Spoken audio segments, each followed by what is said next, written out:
मुंबईमध्ये ॲग्रीमेंट रिलेशनशिपचा प्रकार उघडकीस आलाय। ॲग्रीमेंट रिलेशनशिप नसून लव्ह जिहाद असल्याचा आरोप यामध्ये केला गेलाय। बोरिवलीतील 21 वर्षीय तरुणी मालाडमध्ये शिक्षण घेत असताना शाहिद शेख नावाच्या तरुणाची तिची ओळख झाली।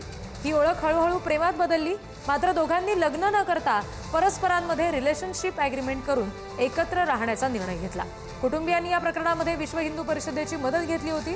त्यांच्या हस्तक्षेपानंतर तरुणीला परत आणण्यात यश आलं, परंतु काही दिवसांनंतर ती तरुणी पुन्हा पळून गेल्याची घटना समोर आली आहे।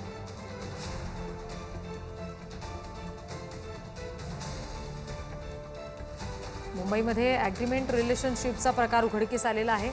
लग्न न करता ॲग्रीमेंट रिलेशनशिपमध्ये राहण्याचा निर्णय या तरुणीने घेतलेला होता।